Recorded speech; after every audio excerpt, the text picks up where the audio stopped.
Thank you. President Steger, Dean of Poe, dear graduates, ladies and gentlemen, when I arrived some days ago at Charlotte Airport, the immigration officer was asking me why I'm visiting the US. My normal answer when I'm arriving would be, I'm serving Virginia Bioinformatics Institute as a chairman of the Scientific Advisory Board. But this time, no. I said I will speaking at the Virginia Tech's Graduate School Commencement. Then he said, well, what a great honor. And I got the impression that everything was working faster. Ladies and gentlemen, it's a great pleasure to be here. It's an honor to be here and to congratulate, first of all, the graduates. The ceremony is the final point of a most important period of your life. It will never come back. And for Virginia Tech, it's a moment of pride. It's a moment of academic satisfaction. As we say it in higher education slang, graduates are the core product of an ambitious university. I want to share some thoughts with you on the difficult notion of autonomy. Autonomy that I introduced to the Swiss university system. A research university like Virginia Tech is truly one, depends on several success factors: outstanding professors, postdocs, hard and talented students, graduate students especially, like you were, a modern infrastructure, libraries, labs, high-performance computing, and finally an efficient management. You all know that, but the graduate school is the focus of such a university. It's the place where things are happening. Here, higher education meets research. More and more leading universities in Europe and Asia are exactly focusing on that type of graduate school you have here. And I'm honored for that reason as well to stay here. Some of those success factors, ladies and gentlemen, may be bought if the university is rich. But we all know the situation resembles that of sports or film business, of movies. You can buy a strong quarterback, maybe. You can hire a pretty actress, but do they fit within the team? That is the question. A university is a very special spot, a social organism with its own governance, with rules, and a strong need of harmony. One should not forget that, a strong need of harmony. I think this can be done with mutual respect, with active communication at its ear, but this is not enough.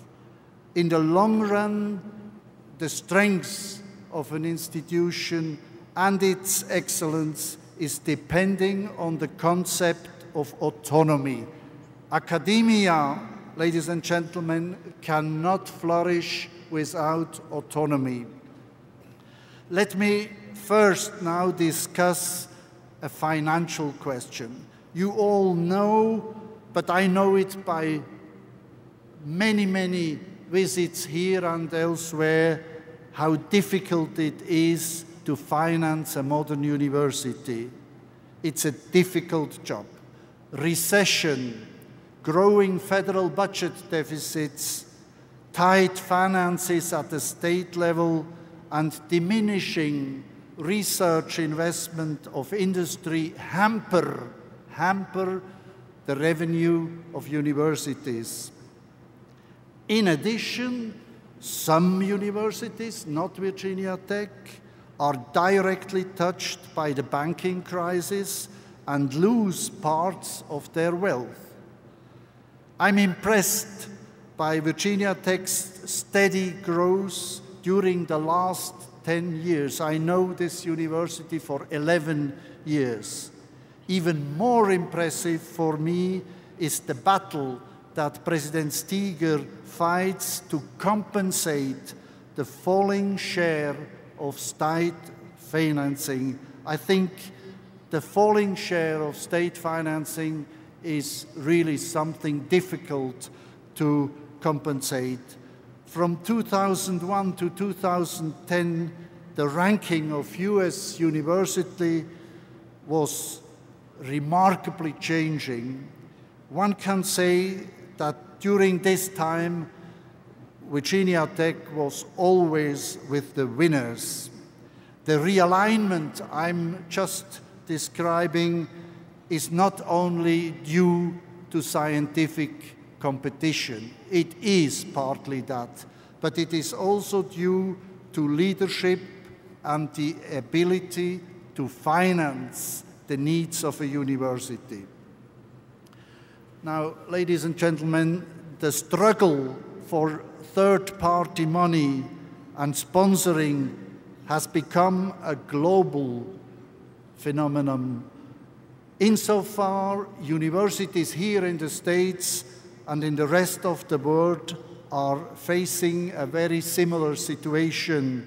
They compete even partly for identical industrial funds. We should not forget that. International universities try to direct their knowledge directly to startups. They sell their intellectual property as commodities. Innovation policy today is no more longer something that some few US universities can. It is a global battlefield. When I'm looking and comparing what is different in Europe and Asia toward what I see in the US, there are 3 points I want to mention. There is a difference in the attitude of governments, especially in Europe. The difference between private and public financed university is getting smaller because the financing models are more and more getting the same. And in the same time, private and public universities in Europe are getting more autonomy. That's point number one. Point number two is that there are focused research programs in Asia and in Europe to close the gap between basic research and applied research. By doing that, some governments are directly copying what is in the USA your strong point, the policy of NIH and National Science Foundation as examples. The third and last point is that we have in Europe now networks combining government and industrial interests, so-called long-range interests of research that is partly financed by industry and by government. The fields of energy, of public transport and health are especially pushed by such networks. Now, let me come to the case. Autonomy is a theoretical concept, yes, but it is something with far-reaching practical consequences. Again, I think there are 2 or 3 points to remember. First, universities more and more competing in a global framework need, as knowledge enterprises, instruments that industry have. I'm not suggesting, ladies and gentlemen, that universities are vendors, that are doing the same like industry, but they need instruments that industry has. The second point is a very simple one. Industry should sustain in protecting intellectual property here produced and help to make things clear who is the owner of intellectual property within a university. That's not a simple case. The third point is a very Darwinistic one. The university organization must create an atmosphere that respects and especially promotes strong individuals.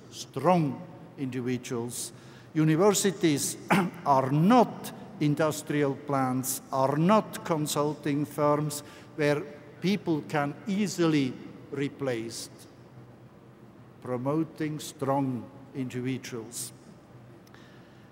Now, let me come to a last point.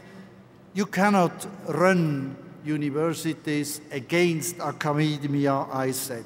On the other hand, it's clear you cannot manage a university with 30,000 students like you did it 100 years ago. So university management is a mixture between modern management tools and traditional participation. Autonomy in that case means self-organization and collective learning. I'm insisting on those 2 points. Of course, with that, the faculty has its own task to do. It must be possible that scientists are managing a large project. It's necessary that they are heading a difficult department, not just for 1 year, and it's necessary that they chair a strategic committee with results that the president really can use. So we saw, ladies and gentlemen, dear graduates, that autonomy is in an organizational way possible.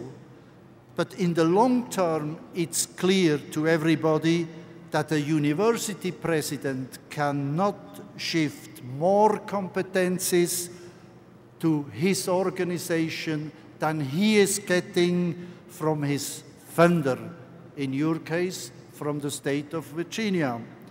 I know that I'm on a very sensitive ground now, but my personal experience are saying to me, legislators, governments, funders must play the autonomy card as well.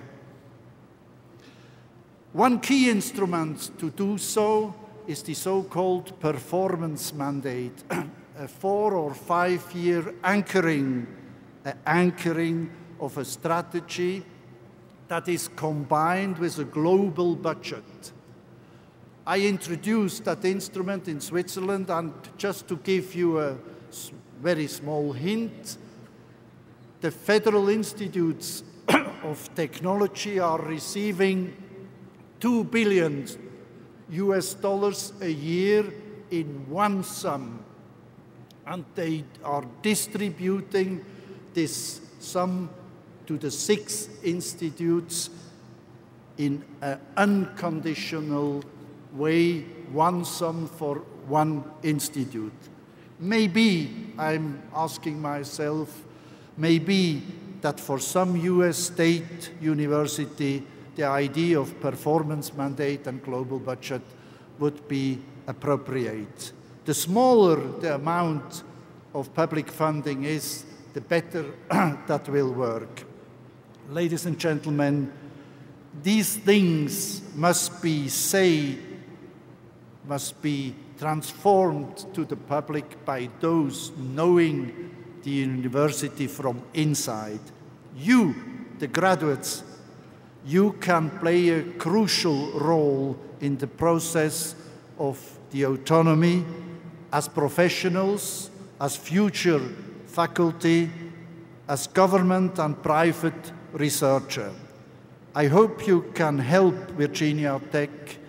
Virginia Tech is a great, internationally recognized university you and I want to support. I wish you all the best for your future and a pleasant time after the ceremony. Thank you.